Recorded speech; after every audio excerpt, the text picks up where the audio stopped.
Whenever people hear phrases like Vatican secrets or the Smithsonian is hiding giants, they imagine a single locked room where a handful of people quietly decide what the rest of humanity is allowed to know.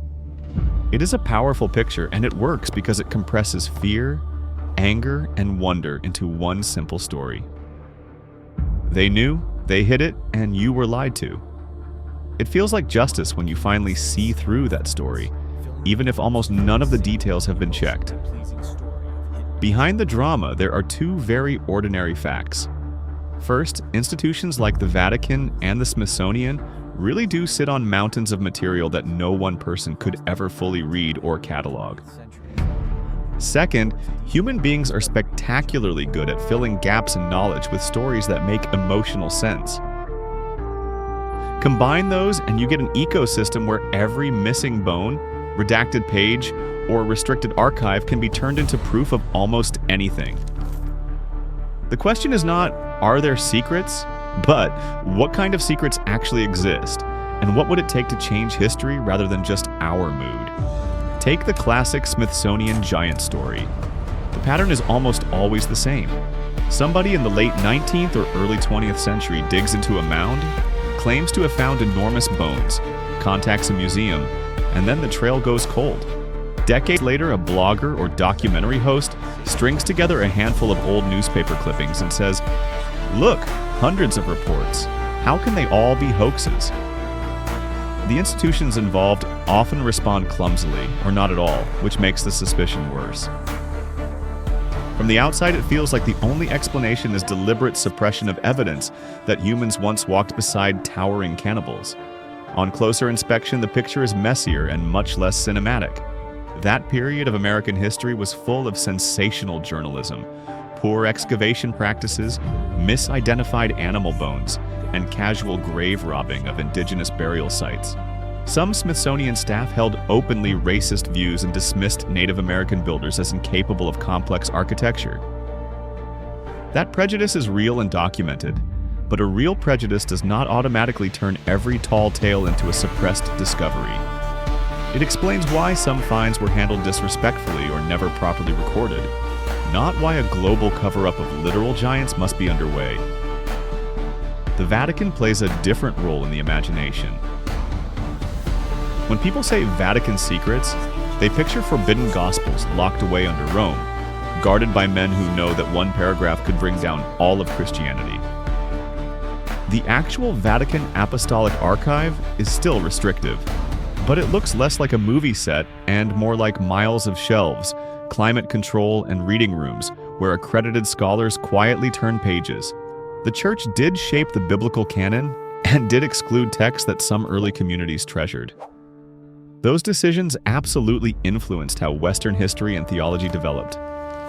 The drama is not that a single explosive scroll is hidden, but that the process of choosing which books counted as scripture was messy, political, and very human. When you follow the paper trail, you find that many writings once treated as dangerous or marginal are now studied in universities and seminaries. The Book of Enoch, for example, survives not because someone leaked it from a vault, but because Ethiopian Christians kept copying and reading it as part of their own tradition. Portions of it then turned up again among the Dead Sea Scrolls, showing that it had a wider footprint in Second Temple Judaism than the Western canon suggests. That discovery did not destroy faith. It added depth and detail to our map of what ancient Jews actually believed about angels, judgment, and cosmic order. The same goes for stories about Nephilim and giants. In some strands of Enoch and related literature, angels called Watchers descend, break their assigned boundaries, and pair with human women. Their offspring, the Nephilim, are painted as violent and voracious, sometimes described in exaggerated, impossible sizes. These stories matter as windows into how people interpreted evil, power, and catastrophe. Turning them into literal paleontological claims about a lost giant species is a category error. Scripture and myth are not lab notebooks. They may preserve faint echoes of real floods or distant disasters, but they were not written as excavation reports. Then there is the Adam and Eve story by Chan Thomas, which has become a modern legend of its own. you will hear the claim that the book was a 200-plus page manuscript seized and classified by the CIA because it described recurring cataclysms caused by violent pole shifts that would end civilization. That version feels thrilling because it suggests a simple line. Vatican guards the past, intelligence agencies guard the future, and you are stuck in the middle being fed comforting lies. When someone later digs into the archive and finds only a slim, partially redacted copy and a file full of mundane scraps, the air goes out of the story. What remains is still interesting, but in a different way. Thomas was an engineer working on advanced aerospace projects, with a mix of technical skill and eccentric ideas. Agencies did keep an eye on his work, but mostly because of where he worked, not because he had cracked the cosmic code. His pole shift scenario ignores most of modern geophysics, yet it continues to circulate because it turns a complicated set of questions about climate, geology, and risk into one cinematic event. The redactions themselves were more about bureaucratic habit than a plot to prevent mass panic. Real history-changing revelations almost never look like a single dramatic release. They look like decades of small findings piling up until the picture shifts. The Dead Sea Scrolls changed scholarship by showing that what later became orthodox and heretical was once a swirling mix of ideas inside a living community. The opening of portions of the Vatican archive for specific periods allowed historians to re-examine the role of the papacy during wars and crises, sometimes confirming accusations, sometimes correcting them. Repatriation efforts and new laws forced museums to confront how they acquired remains and artifacts, reshaping our understanding of indigenous civilizations and their agency. This kind of work is slow, unglamorous, and impossible to compress into a thumbnail that promises one secret that will change everything. Yet it is precisely this grind that has actually changed what textbooks say about the ancient world. The choice we have is whether to feed our imagination on myths about a single perfect key, or to participate in the patient, sometimes infuriating process of real discovery. The first path feels powerful but leaves you dependent on the next shocking claim. The second feels humble but slowly builds a mind that cannot be easily bullied by either institutions or influencers. Think about the social side of all this. At a family dinner, someone cracks the familiar joke about sheeple who still believe the official story. The table laughs, and anyone who hesitates suddenly feels like the naive one. The pressure is not about evidence, it is about belonging. If you care more about staying inside the circle than about being accurate, you will quietly nod along even when something feels off. Over time, that habit trains you to treat mockery as a substitute for proof. In another corner of the same culture, a teenager lies in bed scrolling through short videos.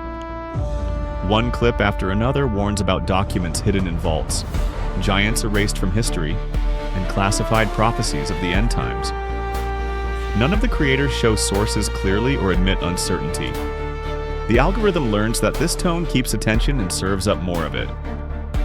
After an hour, the teenager closes the app feeling anxious, angry, and weirdly special, convinced that knowing these stories has elevated him above his peers, but with no concrete step he can take the next day.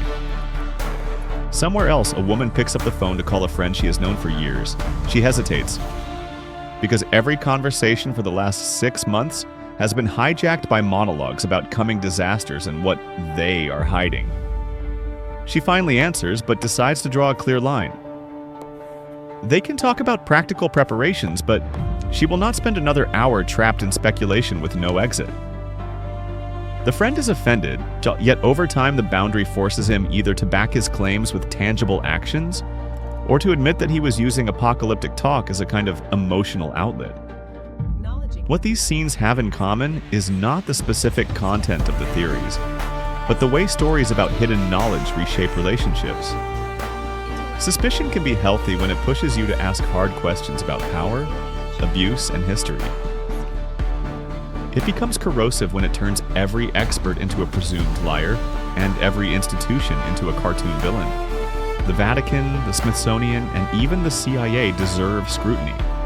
They do not automatically deserve your complete trust.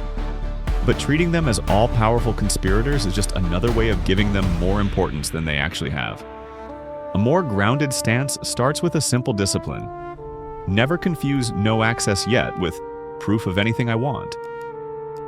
Archives restrict entry for many reasons, some good, some bad. Collections are mishandled, records are lost, and sometimes people really do hide things that would embarrass them. These are human failures, not evidence of a superhuman committee choreographing every gap in the record. When you approach a claim about hidden material, you can always ask 3 questions. What is the story? What is the evidence? And how does the system around it work? The story is the narrative frame. Giants sealed in caves, forbidden gospels under Rome, engineers predicting pole shifts.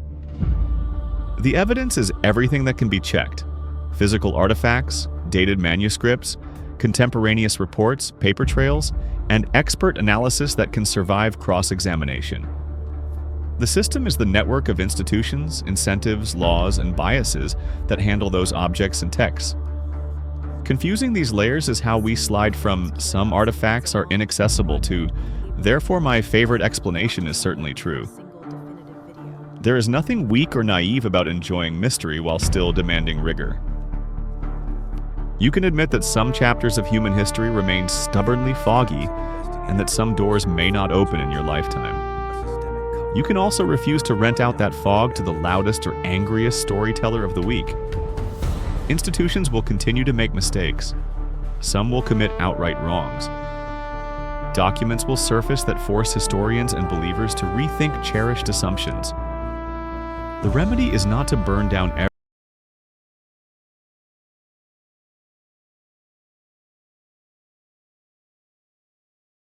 every vault in your imagination, but to cultivate the habit of asking the next question instead of settling for the most dramatic answer. Part of maturing intellectually is learning to live with partial access.